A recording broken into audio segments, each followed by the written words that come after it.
fossa nasalis dan yang ketiga sinus paranasalis. Nah ini ada pembedaannya ya. Yang olfaktorius itu yang merah yang atas ya, yang bawah ini regio respiratoris ya. Nah ini ada bedanya dari lokasinya, detailnya, membran basalisnya, dan lamina proprianya ya. Ini bisa dibaca sendiri ya, ini perbedaannya.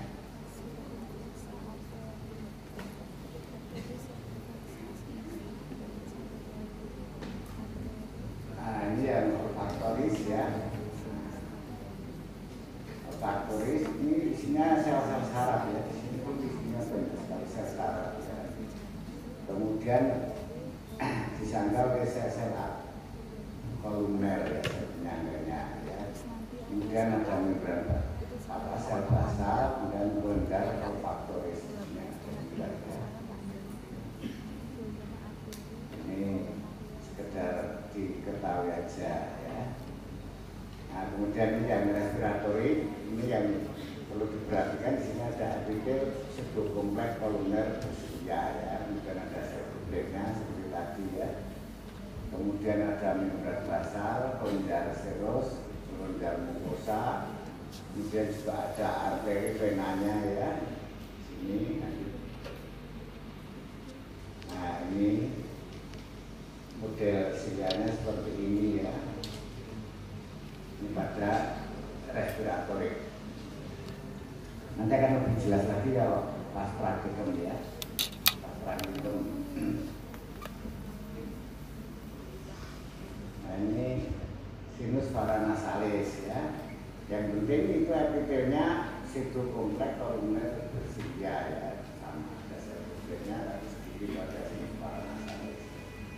Terus ada infiltrasi limfosit ini limfositnya ya. Dan ada vena, nah ini vena yang lebar-lebar. Kemudian ada kapiler yang kecil-kecil ini ya. Kapiler ini vena sampai diagram ya. Ini nasofaring. Nah epitelnya juga sama, pseudokompleks kolumer ya, bersedia.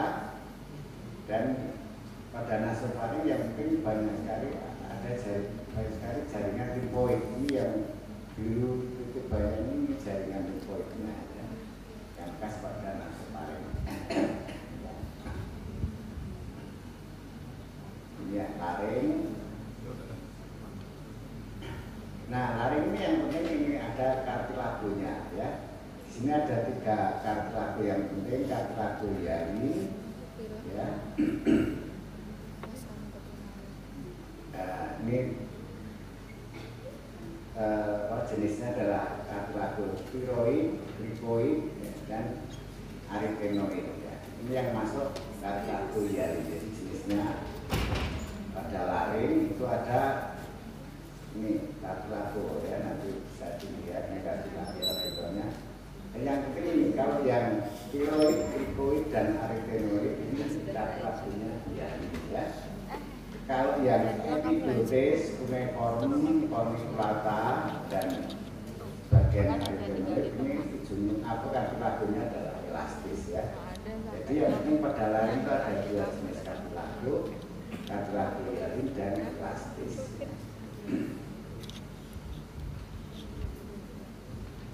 Terus ada epidotes, licafocalis dan vesticularis. Nah ini epidotesnya ya. Yang perlu diperhatikan pada epidotes itu ada 2 fasies ya, fasies lingualis dan laryngalis ya. Yang lingualis itu epitelnya squamous kompleks non keratin ya, yang ini. Nah ini yang lingualis. Dan kalau yang laryngalis yang ini ya, maksudnya pseudokompleks kolumer bersilia dan ada sel butet ya. Jenis kartilagonya adalah elastis pada epidotes ya. Jadi yang penting pada epiglottis itu ada dua spasies ya, linearis dan laryngalis. Nah ini ketika vestibularisnya ya.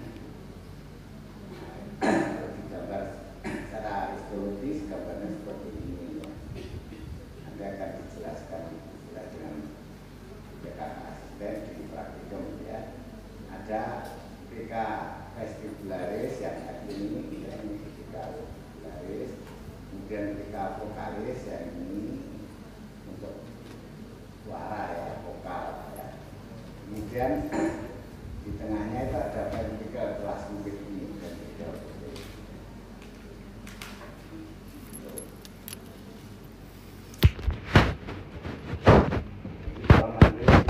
ini dihafalkan ya, gambar pertanyaan. Misalkan ada gambar gini nanti ada panah perangannya apa namanya, nanti bisa menjawabnya ya. Berarti kan trakea. Nah, trakea itu yang khas ini ya, ada cincin berbentuk huruf C ya. Seperti huruf C, kemudian dihubungkan dengan otot ya. Nah, ototnya ini namanya musculus trachealis atau musculus transversal ya. Jenis kartilagonya pada trakea itu hiyalin ya. Kartilagonya ini hiyalin. Seperti huruf C ini khas ya. Pada trakea. Terus dihubungkan dengan otot ya, namanya musculus trachealis. Ini kan kartilagonya ini bersambung, yang ini adalah musculus trachealisnya ya. Nah ini tadi trakea ya. Kalau gambar yang kecil lagi seperti ini gambarnya ya. Lapisannya ada epitel, kemudian jaringan pengikat, kemudian ini kelenjar seromukosa, ini perikondrium, dan ini kartilago ya ini ya. Ini sel-sel kartilagonya. Post episode itu yang kayak gini gak sih? Ya nanti di apa paham sendiri ya. Nah ini ada lagi ya, ini trakea itu dari dalam ini mukosa, kemudian submukosa, kemudian lapisan kartilago, dan yang paling luar akan sisiae. Itu yang satu ya? Kemudian sampai ke bronkus dan lumur ya. Nah ini bronkus dimulai dari bronkus primer ya. Nah, primer yang ini dari trakea, ini bronkus primer yang ini mulai bercabang ya. Nah ini akan bronkus primer akan masuk ke pulmo ya. Makanya untuk bronkus primer itu namanya yang ekstra pulmoner karena di luar paru-paru ya, ekstra pulmoner. Sedangkan kalau mulai bronkus lobalis itu atau bronkus sekunder yang ini nah ini kan lobalis lobar. Ini karena sudah masuk di paru-paru maka disebut juga bronkus intrapulmoner ya, karena sudah masuk di dalam paru-paru. Kalau masih di luar yang primer itu ekstra pulmoner ya, lainnya primer berarti intrapulmoner ya, karena di dalam pulmo ya. Ini nama lainnya intrapulmoner atau bronkus sekunder ya. Kemudian bercabang lagi menjadi bronkus interlobularis atau bronkus tersier ya. Kemudian dari bronkus interlobularis atau bronkus tersier ya, itu akan bercabang-cabang lagi menjadi bronkus interlobularis atau disebut juga bronkiolus ya, bronkiolus. Makin ke dalam makin tipis-tipis bronkiolus akhirnya bercabang lagi masuk ke bronkiolus terminalis ya. kemudian terakhir bronkus respiratoris ya, ini yang untuk bernapas ya. Ada pertukaran gas ya. Nah ini secara histologi gambarnya seperti ini ya, bronkus primer ya. Ini struktur dindingnya mirip trakea karena merupakan kelanjutan dari trakea tadi ya. Yang trakea, terus ini bronkus primer karena merupakan kelanjutan maka struktur dindingnya mirip dengan trakea ya. Hanya saja epitelnya lebih rendah dibandingkan trakea ya. Tadi dikatakan makin ke distal saluran nafas kita itu epitelnya makin rendah ya, tidak tinggi-tinggi tapi makin pendek-pendek, kemudian silianya juga makin lembut, kemudian jumlah sel gobletnya juga semakin sedikit ya, makin ke distal ya. Kemudian ada lamina proprianya ya, banyak elastin sini, kemudian ada ototnya ya, otot apa itu, lapisan ototnya. Ini yang bronkus primer ya. Kemudian dilanjut ke bronkus segmen ya. Nah ini epitelnya masih epitel respirasi ya, sama dengan yang primer tadi ya. Terus ini mukosanya melipat-lipat ya karena adanya kontraksi otot polosnya ini ya. Makanya mukosanya melipat-lipat. Kalau ini yang primer tadi tidak begitu melipat-lipat ya, tapi untuk yang segmental itu bentuknya sudah melipat, mukosanya sudah melipat-lipat ya, karena ada kontraksi muskulus atau otot polosnya ya. Epitelnya juga lebih rendah ya, lebih sedikit, kemudian sel gobletnya juga sangat sedikit ya, kartilagonya juga sangat sedikit ya. Terus di sini di bentuk segmental itu ada agregat limfosit ya, yang namanya MALT. Nah ini kan limfosit ya. Nah, ini yang MALT. Ini yang tentu sel-sel limfosit. Ini kartilagonya masih kelihatan ya pada bronkus segmental ya. Yang primer juga masih kelihatan tadi, ini kartilagonya ya, jelas sekali. Nah kalau sudah masuk ke bronkiolus ya, ini tidak ada kartilagonya. Ini yang perlu diperhatikan ya. Jadi ciri khas pada bronkiolus tidak ada kartilago ya, dan kelenjar submukosanya karena makin lembut ya. Ini mukosanya juga melipat-lipat sama seperti tadi yang bronkus segmental karena ada ini kan otot polosnya yang berkontraksi ya. Tapi pada bronkiolus itu tidak ada kartilagonya, ini yang penting ya. Yang perlu diperhatikan di sini tidak ada kartilagonya. Kemudian lanjut ke bronkiolus terminalis ya. Nah ini juga makin lembut lagi ya. Epitelnya ini kalau tadi epitelnya apa itu masih berbentuk ya kolumner bersilia, tapi kalau pada bronkiolus terminalis itu epitelnya sudah berubah menjadi kuboid ya. Ini juga tidak ada kartilagonya ya. Di bronkiolus terminalis tidak ada kartilagonya. Dan yang khas di sini ada ini pengganti sel goblet yang namanya sel Clara. Ini ciri khas dari bronkiolus terminalis. Sel Clara itu yang ini ya. Tuh. Jadi yang khas dari bronkiolus terminalis itu adalah ada sel Clara atau pengganti dari sel kublet. Kalau pada bronkulus tidak ada sel parahnya ya.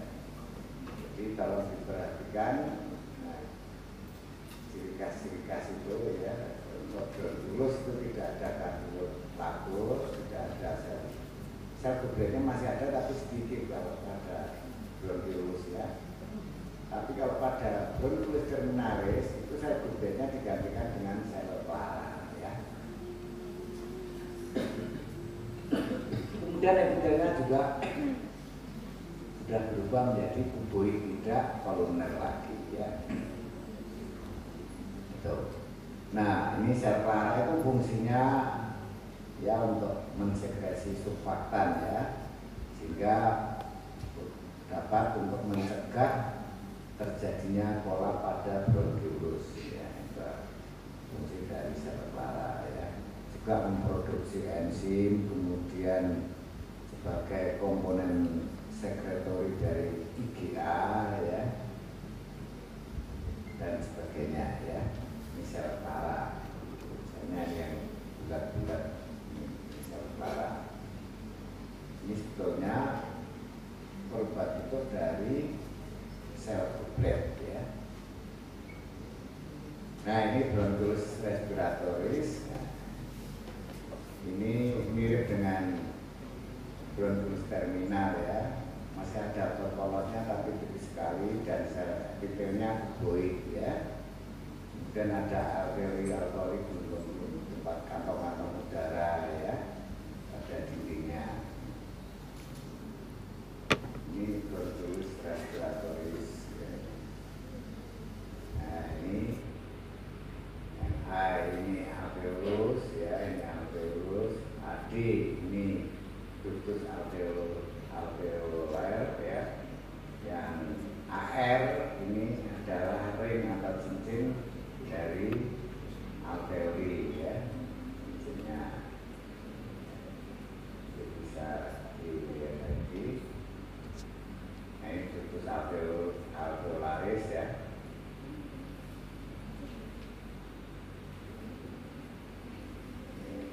Gambarnya ya.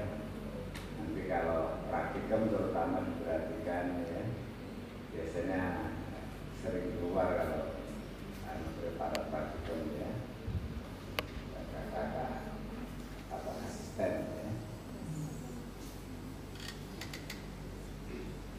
Ya, saya kira nanti bisa baca sendiri lagi alveoli ya. Ini tempat pertukaran gas ya. Merupakan poket terbuka pada satu sisi mirip dengan sarang lebah ya. Alveoli ya, seperti sarang lebah ya. Merupakan tempat pertukaran O2 dan CO2 ya. Dinding alveoli itu namanya apa? Antara dua alveoli yang berdekatan itu septum interalveolaris septum ya. Septa atau pemisah ya. Nah, ini kalau dibesarkan lagi, nah ini septum interalveolaris ya. Ini ada eritrosit ya. Ini ya. Eritrosit, kemudian ini makrofag, sel makrofag di alveoli ya. Nah, ini terjadi nanti. Nah, ini tadi ya, ini terjadi difusi. Nah, ini kan eritrosit ya. Ini dari sel itu terjadi pertukaran CO2 dan O2. Nah, itu terjadi difusinya di sini daerah sini ya.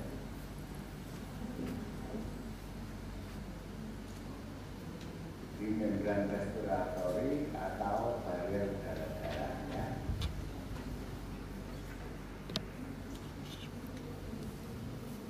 Nah, ini pada sel interalveolar itu ada sel utamanya yaitu sel epitel alveoli nemosit 1 sama 1 ya. Ini yang dijadwalkan saja sendiri ya.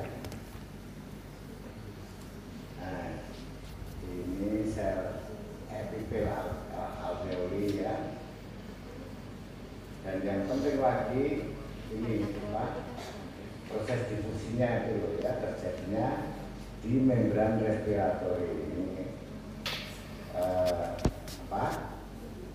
di sini terjadi pertukaran eritrosit ya, kadang membawa CO2 untuk dilepas ya, melewati membran respiratori di bawah aliran darah ya keluar, dan di satu sisi memasukkan oksigen ke eritrosit, nanti diedarkan ke pembuluh darah semuanya ya, itu pertukaran oksigen.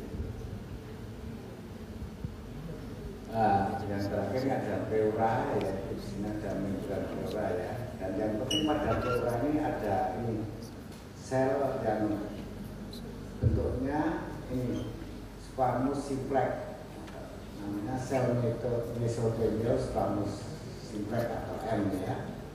Ini merupakan sel yang memproduksi ya cairan serus ya. Cairan serus ini tujuannya untuk lubrikasi gerakan dari kapung pleura sehingga tidak terjadi perlengketan ya. Jadi napasnya bisa, kita napas bisa longgar ya. Dan pada kasus-kasus terjadi ini peradangan pada pleura namanya pleuritis ya. Di sini makanya gerakan napas akan merasa sakit karena gerakan ini gesekan dari membran pleuranya ini ya.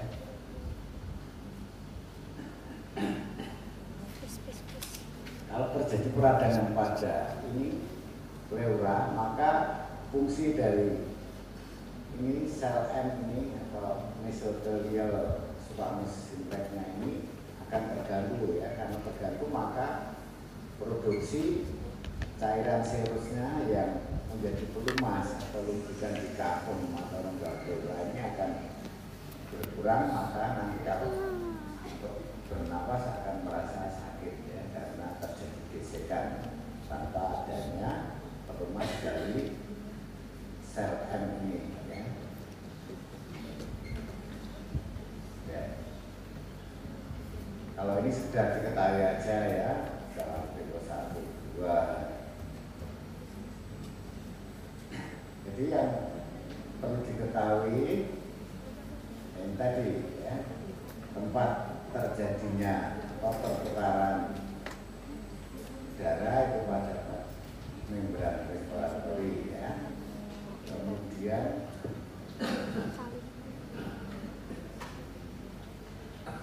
nah, ciri-ciri khas ini bronkiolus terminalis itu ada apa ya, khasnya ya. Kemudian urutannya saya kira nanti bisa dibaca sendiri ya, tidak begitu sering yang eksplorasi ini.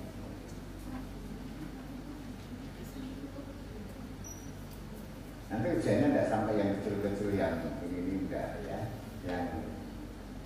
yang secara umum aja. Makanya nanti dibaca, pahami lagi ya, terutama ini yang penting seperti epitel respirasi ya. Kemudian makin ke distal ya, itu makin berkurang ya.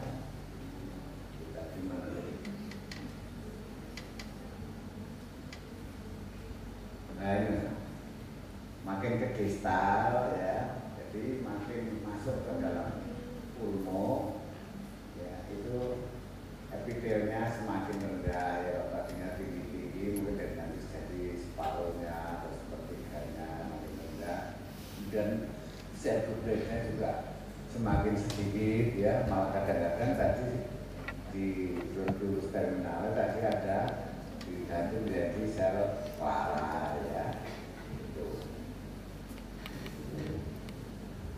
Nah, ini pada epiglottis yang penting ada 2 fasies ya, fasies lingualis dan laryngalis ya.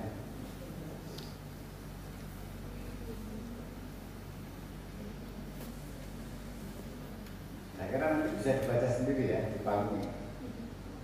Kalau ada kesulitan, mungkin ada yang mau ditanyakan yang belum paham tentang ini, slide ini.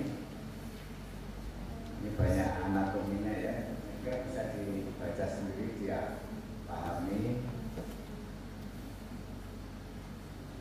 Nah, cuma saya tunjukkan yang kas-kas itu tadi ya, untuk segmental, segmental ya. Itu ini masih ada kartilagunya ya. Itu. Nah, kalau sudah masuk ke bronkiolus itu sudah tidak ada ya. Mulai dari bronkiolus tidak ada. Terus apalagi bronkoterminalis tidak ada ya. Di sini ada sel pala kembalinya dari sel kubiknya ya.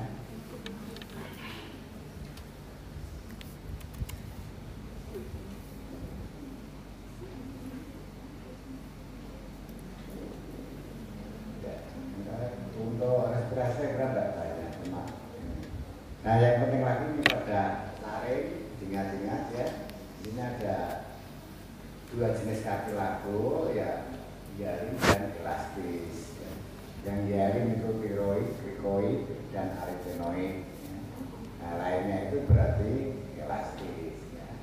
Jadi besok kalau misalkan ada soal, tanya epiglottis itu kartilagonya jenisnya apa ya, elastis. Ya. Itu yang perlu diingat-ingat ya. Nah, kalau epiglottis itu jangan lupa ada dua fasies, lingualis, laryngealis, karena ini epitelnya beda ya. Nah, ini perhatikan pada epiglottis, epitelnya beda. Yang lingualis itu kan squamous kompleks non tonifikasi. Yang laryngealis itu pseudo kompleks tonimer ya. Nah, ini diperhatikan. Terus jenis kartilagonya tadi sudah ya, elastis ya. Pokoknya selain tiroid, krikoid, arytenoid itu elastis kartilagonya ya. Kalau yang tiroid itu hyarin ya. Jadi untuk epiglottis ini jelas elastis ya. Itu yang perlu dicermati ya. Nah, ini yang berikan gambar-gambar ini diperhatikan nanti ya. Yang F ini jika vestibularis, kemudian yang ini vokalis ya. Terus ada ventricle ini celah ya. Bagian antum. Nah, ini kalau trakea ini yang diperhatikan ini ada cincin, punya cincin, terus dihubungkan dengan muskulus, ya, muskulus trakealis yang perlu diperhatikan ya.